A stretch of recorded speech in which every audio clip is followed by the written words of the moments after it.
कायेन वाचा मनसापि पातकम् नित्यं प्रकुर्वन्ति सटाठिने परस्वपुष्टा मलिना दुराशया शप्ता यज्ञेन कलौ पुनन्ति ते सप्ता यज्ञेन कलौ पुनन्ति ते। जो कर्म कायेन वाचा मनसा पातकम नित्यं प्रकुर्वन्ति सटाठेन है परस्वपुष्टा मलिना दुराशया। अर्थात कहा गया कि जो मूर्ख कर्म वचन और मन से नित्य प्रतिदिन पाप करते रहते हैं, ऐसे भी इस कलिकाल में मनुष्य श्रीमद् भागवत रूपी यज्ञ से पवित्र हो जाते हैं। परस्वपुष्टा मलिना दुराशया सप्ताह यज्ञेन कलौ पुनन्ति। श्रीमद् भागवत की सप्ताह यज्ञ से पवित्र हो जाते हैं। ये मानवाः पापकृतस्तु सर्वदा दुराचारता विमर्गाः क्रोधा अग्नि दग्धा कुटिलाशिकामिना सप्तागे गलौ पुनन्ति ते। ये मानवाः पापकृतस्तु सर्वदा दुराचारता विमर्गाः क्रोधाग्नि दग्धा कुटिलाशिकामिना सप्तागे गलौ पुनन्ति। श्लोक में शुद्धि और पाप नाश के लिए भागवत जी के अलावा और कोई कल्याणकारी नहीं है। ये मानव पाप प्रशस्तु, जो सदा सर्वदा पाप करता रहता है, जो पाप में ही उसका मन लिप्त रहता है, जो सदा अनाचार दुष्टाचार दूसरे को सताने के लिए षड्यंत्र रचता रहता है, ऐसे भी व्यक्ति इस कलिकाल में शुद्ध और पवित्र मन से यदि भागवत जी को श्रवण कर लें, ऐसे पापी का भी भगवान भागवत जी मोक्ष प्रदान कर देते हैं। कैसे? सर्वधर्मान परित्यज्य मामेकं शरणं व्रज। भगवान गीता में कहते हैं बंधुओं कि मेरे समक्ष मेरे शरण में आ जाओ। दुनियादारी का जो मोह ममता है, जिस ममता में आप फंस करके, बेटे के ममता में फंस करके, पुत्री के ममता में फंस करके, माँ बाप के ममता में फंस करके, अपने आप के ममता में फंस करके, आपने जो जीवन को, परमात्मा ने जो आपको 100 वर्ष का जो उम्र दिया है, सुंदर मानव तन दिया है, मानव तन ये दुर्लभ है, और ये तन पा करके मनुष्य व्यक्ति अपने जीवन को व्यर्थ कर देता है। मैं व्यासपीठ से नहीं कह रहा हूं कि तुम माता का सेवा ना करो, पिता का सेवा ना करो, करो सेवा करते रहो। मानो कि माँ का चरण दबा रहे तो भगवान का चरण दबा रहे हैं, माँ लक्ष्मी का चरण दबा रहे हैं, पिता का चरण दबा रहे हैं, तो मानो में नारायण का चरण दबा रहे हैं। ऐसा मन में भाव करने को कह रहे हैं। हम आपको ये व्यासपीठ से नहीं कह सकते हैं, या ये नहीं कह रहे हैं कि तुम घर बार का त्याग कर दो, तुम अपने आप का त्याग कर दो, तुम अपने शरीर को भगवान में समर्पित कर दो। अरे यदि तुम भगवान को कुछ नहीं दे सकते हो, कम से कम अपने मन को तो भगवान को दे दो। जो तुम्हारा मन विकारों में बसा रहता है, जो तुम्हारा मन दुष्ट प्रवृत्तियों में लगा रहता है, कम से कम उस मन पे किसी का हंटर तो चलने दो, किसी व्यक्ति का तो एक गार्जियन होने दो, किसी व्यक्ति का जो उसमें है किसी का गार्जियन बना दीजिए। जब व्यक्ति छोटा सा बालक होता है तो छोटे बालक को कौन देखता है? पड़ोसी देखता है, कहीं या ननद या माताएं होती हैं, माताएं कभी अपनी सासू को माता को दे देती है कि लो माता जी हमारे पुत्र को देखो, नाती बाबा को देखो। तो किसी को गार्जियन बनाइए, अपने मन पे भगवान का काबू डाल दीजिए कि भगवान ये तुम्हारा मन है, अब तुम इसे कैसे चला सकते हो, तो तुम कैसे इसको संभालिएगा ये आप जानिए। आप मन ज्यादा मत लगाइए। आप मन तो लगाते लगाते आपकी पूरी उम्र खत्म हो जा रही है, फिर भी परमात्मा को प्राप्त नहीं किया। और भगवान गीता में कह रहे हैं कि सर्वधर्मान परित्यज्य माम एकम प्रजा हम तुम सर्पाभ्य मोक्षामि मा शुचि। भगवान बार बार कह रहे हैं कि तुम मोह ममता का त्याग कर दो, सबका त्याग कर दो, फिर भी आप लगे रहते हैं, दुनियादारी के पीछे लगे रहते हैं। आज ये चाहिए तो कल वो चाहिए, बेटा का विवाह हो गया, नाते हो गया, अरे नाते देख लिए तब आप तो अपना मन बनाओ भगवान के चरणों में। फिर भी लोगों का मन भगवान के चरणों तक नहीं लगता है। ऐसे नहीं करना मेरी माँ, भगवान के चरणों में अपने मन को लगाओ मेरी माँ। प्रार्थना आपसे करते हैं, भगवान के चरणों में अपने मन को लगाओ। अरे बहू भी आ गई, नाती भी हो गया, बच्चा भी हो गया, सब कुछ तो आपने पा लिया, कम से कम अब तो बहू बेटे को दो भैया, अपना आप संभालो। अब हम तो चले वृंदावन घूमने, भगवान का भजन करने, अयोध्या चले, काशी चले, मथुरा चले, अनेकानेक तीर्थ में घूम कर कम से कम कुछ दान पुण्य तो अपने लिए कर जाओ। नहीं तो आजकल के कलयुगी जो बच्चे हैं, जो संस्कार विहीन होते जा रहे हैं, ऐसे बच्चे आपके लिए कुछ करेंगे नहीं मेरी माँ। इसलिए आपसे प्रार्थना में करता हूँ व्यासपीठ से कि अपने लिए कम से कम कुछ करके जाओ। धर्मानुगो कुछ जीविका अनानि भूमो पस्वष्ट गोष्ठे नाहि यद्वार जना श्मशाने।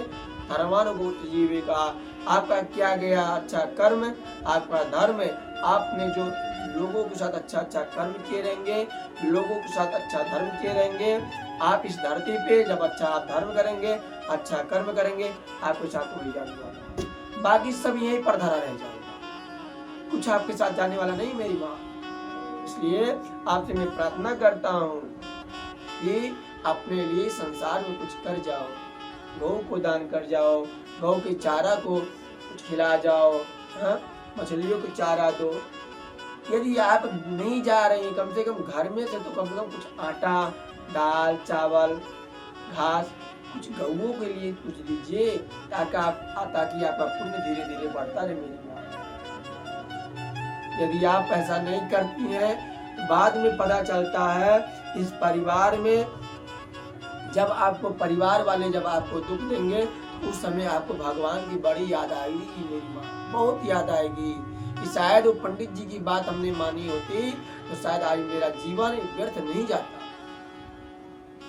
इसलिए आप घर में परिवार में रहते हुए भी भगवान का चिंतन करिए, काम करते हुए भगवान का चिंतन करिए, अन्यथा भगवान आपके ऊपर चलेंगे ही नहीं। इसलिए आप भगवान का चिंतन नित्य प्रतिदिन करते रहिए। सभी भक्तों से मैं प्रार्थना करता हूँ कि भगवान का भाव कुभाव न कलसहु नाम जपत मंगल दिसहु। भाव से लीजिए, ये कुभाव से लीजिए, बिस्तर पे पड़े हुए कहीं भी किसी अवस्था में हो, भगवान का कम से कम चिंतन तो बनाए रहो। पर आजकल का व्यक्ति क्या है, इतना कामों में फंसा जा रहा है, इतना लिपटा जा रहा है कि भगवान की याद ही भूल जा रहा है। तो आइए, ये मानव पापस्तु सर्वदा दुराचारता विवर्गाः पापी से पापी, महापापी, गोघाती, ब्रह्मघाती, सुपर चुराने वाला, मदिरा पान करने वाला, इन सब का साथ देने वाला, ऐसा भी भागवत जी में वर्णन है कि सर्वधर्मान प्रतिज्ञा मामेकं प्रजा आम तो सर्वपापी मोक्षामि मा शुचि। भक्त यदि भगवान की शरणागत हो जाए उसे मोक्षामि मा शुचि, भगवान अपने स्वधाम को वैकुंठ लोक को बुला लेते हैं। यस्य श्रवण मात्रेण पापहानि प्रजायते तुंगभद्रा तटे पूर्वमभूतपत्तनमोत्तमम् यत्र सुधर्मेण सत्य तत्पराः आत्मदेव पुरे तस्मिन् सर्वे देवी शारदा ज्योतिषमार्तेषु षडातो द्वितीयो यो भास्करः। बंधुओं, तुंगभद्रा नदी के किनारे एक नगर था, बड़ा सुंदर नगर था, कुंदनपुर नगर था, जहाँ चारों वर्णों के लोग अपने अपने कर्मों के अनुसार अपने अपने कर्मों में लगे रहते थे। चारों वर्ण कौन? ब्राह्मण, क्षत्रिय, वैश्य, शूद्र। ब्राह्मण क्या करता था? ब्राह्मण लोगों के यहाँ दान दे। ब्राह्मण के कितने कर्म है? 6 कर्म है। पहला विद्या पढ़ना, दूसरा विद्या पढ़ाना, तीसरा यज्ञ करना, चौथा यज्ञ कराना, पांचवा दान देना, छठवा दान देना। हे ब्राह्मण का कार्य है मेरी माँ। क्षत्रिय का क्या कार्य है? क्षत्रिय रणभूमि में रहता, क्षत्रिय ब्राह्मणों का सेवा करता है। ब्राह्मण क्षत्रिय वैश्य क्या करता है? वैश्य भी ब्राह्मण का सेवा करता है, शूद्र भी ब्राह्मण का सेवा करता है। तो सब अपने अपने कार्यों में लगे रहते हैं। जैसे मुस्लिम है, उनको जानते हैं क्या करते हैं? नाऊ है, नाऊ अपना बाल काटने का कार्य करते हैं। कहार क्या करते हैं? कहार कहार बर्तन धोते हैं। आपके यहाँ कोई पर्व हुआ तो कहार क्या बुला लेते हैं, आपका बर्तन धो के चला जाता है। कुहार क्या करता है? आपकी बेटी बेटा का शादी पड़ा रहता है तो आपको बर्तन दी जाती है। तो चारों वर्ण अपने अपने कर्मों में लगे रहते हैं, पर आप खुद को अपने कर्म में नहीं लगे। ब्राह्मण ये भूलता जा रहा, क्षत्रिय भूलता जा रहा, वैश्य भूलता जा रहा, शूद्र भूलता जा रहा कि मेरा कर्म क्या है।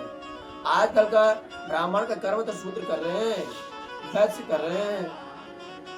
ब्राह्मण अपने कर्म पे नहीं रह रहा है, शूद्र भी अपने कर्म पे नहीं रह रहा है। सब अपने अपने कर्म को छोड़कर दूसरे को कर्म लोग कर रहे हैं। इसलिए कलयुग का प्रभाव है मेरी माँ। अपने लोग कामों को नहीं देखते हुए दूसरे के कामों पे लोग देखते रहते हैं। अपना काम हो या ना हो, लेकिन दूसरे के काम में अड़ेंगा जरूर डालना।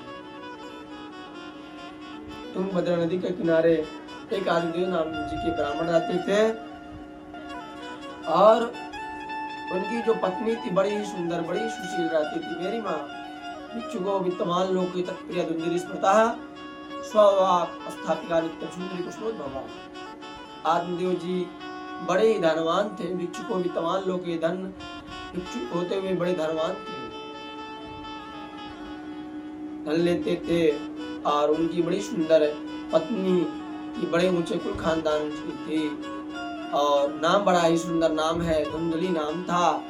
तथा नाम तथा गुण, जैसा नाम था उसी हिसाब से उनके अंदर गुण भी था।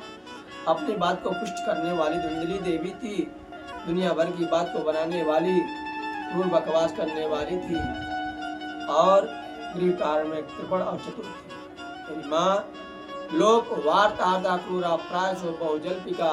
यदि लोगों से लोक वार्ता न कर लेती, बातचीत न कर लेती, झगड़ा न कर लेती, तब तक उसे एक गिलासा पानी नहीं बचता था। मेरी माँ सूरा चाकरी से कृपड़ा कलप किया और बड़ी कलही थी। रोज हमेशा घर में कलह किए, रोज तपला को ना स्नान नहीं करती, दतुन नहीं करती थी। ऐसी आदिदेव जी की पंडितानी थी। आदिदेव जी बेचारे ना पुत्री ना बुआ पुत्र तथा भगवान, ना पुत्री थी ना पुत्र था। शास्त्रों में वर्णन है, ना पुत्री ना विवाह पुत्रो तथा चिंता वृषम। इसी से पंडित जी बड़े दुखी रहते थे। संतान प्राप्ति के लिए पंडित जी ने दान धर्म करना शुरू कर दिया। अन्न भूमि, गाय, स्वर्ण, वस्त्र आदि का पंडित जी दान करने लगे। चलो भैया दान करते, कम से कम दान के प्रभाव से कम से कम ईश्वर कृपा करेंगे। लेकिन कहा जाता है दाने में पड़ लो तो कंगड़े सो तो सुते नो तो पिबंती नद्या स्वयं नावा स्वयं खादंती न पुनर्विच्छा। यदि पिबंती नदिया, यदि नदी अपना स्वयं जल पीने लग जाए तो संसार में हाहाकार मच जाएगी। मेरी माँ पिबंती नदिया स्वयं नावा, स्वयं अपने जल को नहीं पीते हैं, ऐसे तरवर भी अपना फल नहीं खाता है। नदी न संचय नीर, और परमार्थ के कारण साधन धरा शरीर। आदिदेव जी पंडित जी बड़े दुखी रहते थे, बड़े दुखी रहते थे। एकदा साधु जो दुख का गिरन तत्व बताया। यदि पंडित जी की इतनी गलानी हुई कि पंडित जी जंगल में जाकर चले गए। पंडित जी जब जंगल में चले गए तो दोपहर में उनको प्यास ने सताया, और तालाब के किनारे जाकर के पंडित जी ने जल को पिया। दुख से तो दुखी हो रहे थे, जल पी करके शोक में बैठे हुए थे। तभी एक सन्यासी बाबा का आगे, उस सन्यासी बाबा पर आदिदेव जी महाराज जी का दृष्टि पड़ती है। आदिदेव जी सन्यासी के चरणों में गिर करके फुट फुट के रोने लगे। सन्यासी ने कहा, तम रोदसी विप्र तुम कादे चिंता बलेसी। अरे विप्र, अरे ब्राह्मण, आपको क्या चिंता है? इत्तजम सुनस्तु प्रजा दुखेन कर्षिता मुहूर्तदपि तत्र सन्यासी पश्चागतः। अभी हम आपको देखे, आप तालाब में जाकर के पानी पी रहे थे। आदिदेव जी कहते हैं दिग्जीवितम प्रजाहीनम दिग्गम च प्रजा बिना दिग्गम च पत्ता से दिक्कुम संदिति बिना। अरे महाराज, पुत्र के बिना जीवन को धिक्कार है, धन को धिक्कार है, पुत्र के बिना घर को धिक्कार है, पुत्र के बिना कुल को भी धिक्कार है। महाराज, मैंने दान किया, धर्म किया, सब कुछ किया, पर मेरे कोई संतान नहीं है। परते या मया धेनुषा वंद्य सर्वदा भवेत्। मेरे द्वारा पालित गैया भी न बछड़ा न बछिया देती है।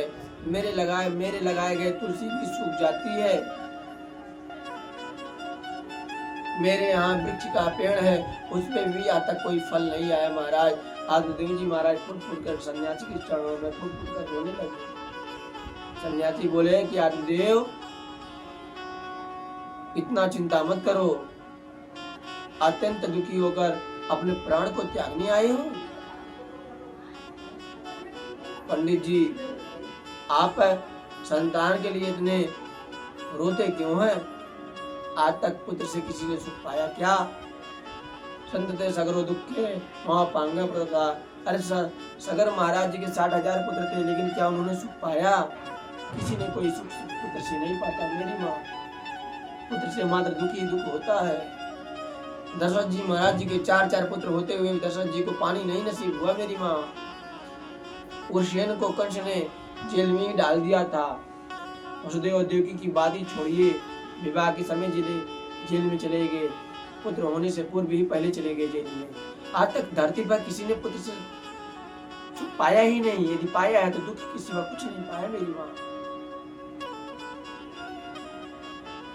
तो आत्मदेव जी को बार बार समझाने का सन्यासी महाराज प्रयास करते हैं और कहते हैं, कुग्रामासा कुलहीन सेवा भोजन क्रोध मुखी चवारिया मूर्खश पुत्र विधवा च कन्या बिना अग्नि न सकल कायम।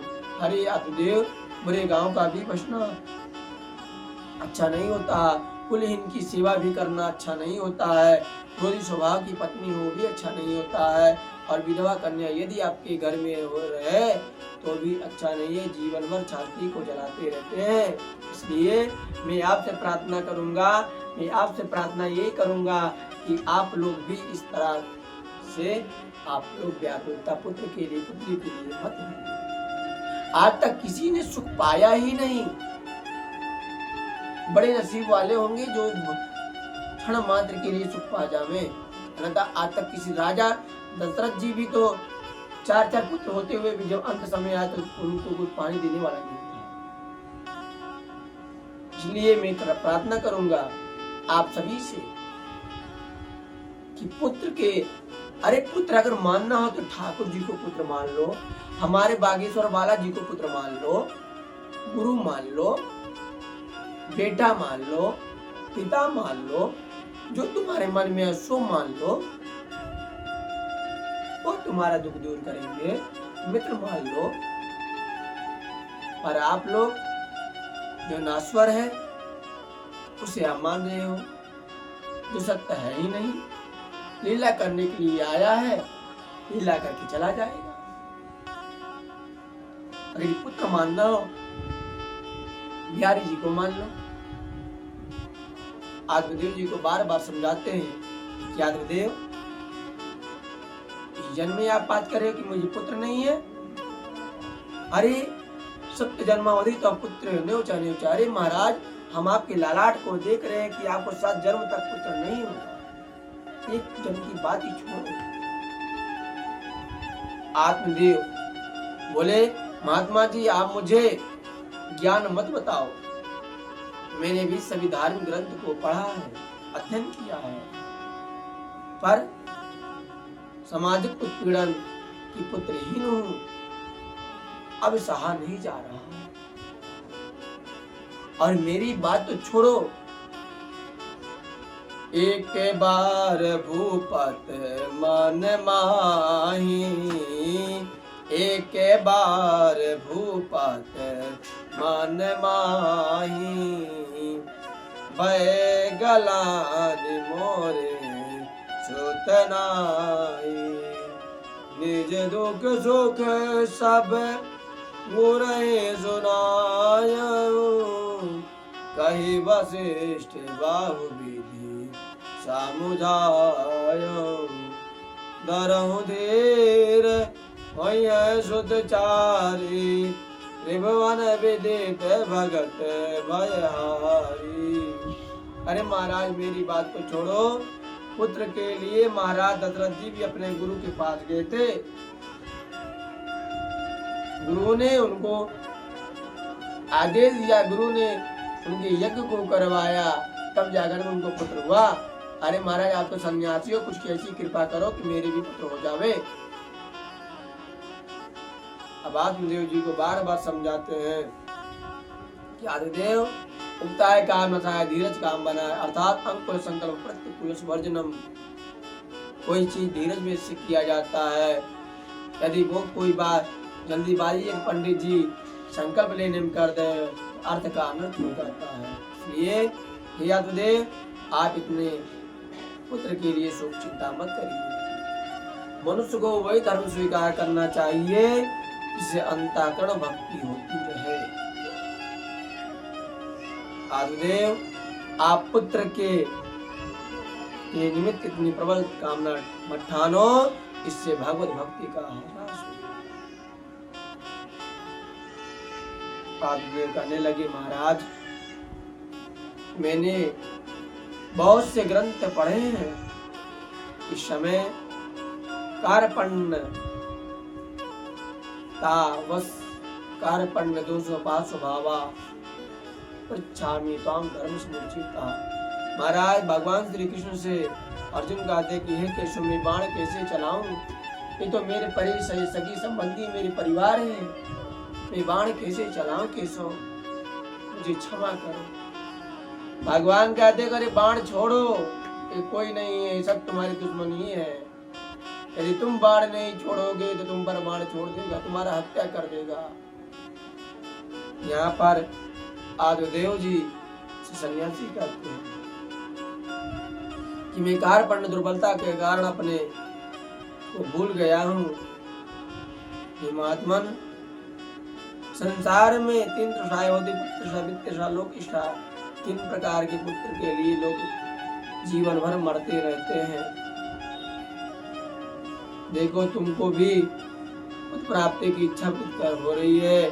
संसार में न तो एक पुत्र वाले महाराज अंग को सुख मिला, ना महाराज सगर को 60,000 पुत्रों से सुख मिला, ना महाराज उग्रसेन को सुख मिला। कंस ने जेल में ही डाल दिया था। दशरथ जी के 4 पुत्र होते हुए भी सुख नहीं प्राप्त किए। वसुदेव देव की तो बात ही छोड़ो, वसुदेव देव की के तो विवाह के समय आकाशवाणी हुई, जेल में रहना पड़ा। सन्यासी बाबा के बार बार समझाने पर आदिदेव जी की बात समझ में नहीं। आदिदेव को एक कहा कि नहीं मानते हो तो सुनो, मैं आपको एक फल देता हूँ, अपने पत्नी को खिला देना, सदाचार से यदि रहेगी तो आपकी पत्नी 10वें माह में पुत्र प्राप्ति करेगी। फल को आदिदेव जी को दिया। सन्यासी वहां से अंतर ध्यान हो गए और आदिदेव ने उस फल को अपनी पत्नी को दिया और पत्नी ने श्रद्धा से ले लिया उस फल को और आदिदेव देकर के उस फल को चले जाते हैं, यजमान में चले जाते हैं। अब धुंधली सोचती है यदि गर्भवती जो महिला होती है उनकी सुंदरता कम हो जाती, प्रसव के समय बड़ी वेदना होती है, मैं कैसे झेल सकूंगी। अरे सुखदेव जी की तरह 12 वर्ष बालक घर में रहा तो जीना मर ही जाना है, कहीं आग लग जाएगी तो मैं कैसे भाग पाऊंगी। तरह तरह की बात को सोचने लगती है। कहते बंदा या विधवा नारी सुखनी चेत में मुक्ति। अरे भैया बांझ नारी और विधवा नारी ही सुखी है संसार में, बाकी कोई सुख नहीं है। ऐसा धुंधली अपने मन में सोचती है। धुंधली जिसकी बुद्धि अज्ञान का पर्दा पड़ा हो, अज्ञान के कारण बुद्धि रूपी धुंधली विपरीत बातें सोचने लगी। अपने बहन को बुलाती है और बहन कहती है खावे पैरे ढोंग दे ए जोगी और दूध। अरे बहन कहीं फलन थे खुद न देखे पुत्र। अरे बहन कहीं फल से कहीं पुत्र होता है क्या, पुत्र होता है।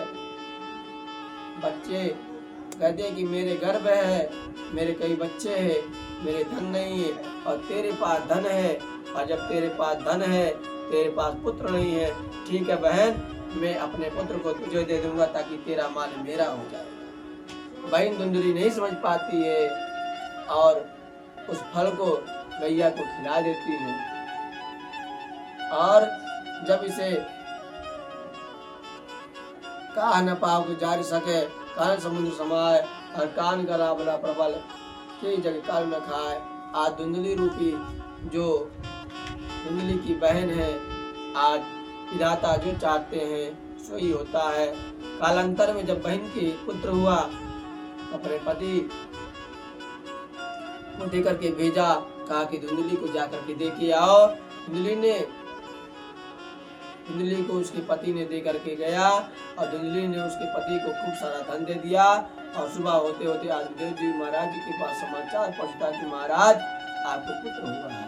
आदिदेव जी महाराज जैसे राजा दशरथ जी सुन करके भाव घोर हो गए। दशरथ पुत्र जनु सुनी काना, मानो ब्रह्मानंद समाना, सर्वर दान दीन सब काहूं, जय पावारा खान हिताहूं। दशरथ जी महाराज जी की तरह कूदने लगे, झूमने लगे। माता धुंधली ने पुत्र का नाम पुत्रस्य धुंधकारिति नाम मात्रा प्रतिष्ठिता गोकर्ण धुंधकारी रखा। और गाय के भी 3 महीना बाद एक पुत्र हुआ और नाम भी गोकर्ण जी महाराज पड़ा। गोकर्णम तम सुनम दृष्टवा गोकर्ण नाम चाकरोत। पुत्र का जो गौ के से पैदा हुआ था उसका नाम गोकर्ण रखा गया। समय आने पर आदिदेव जी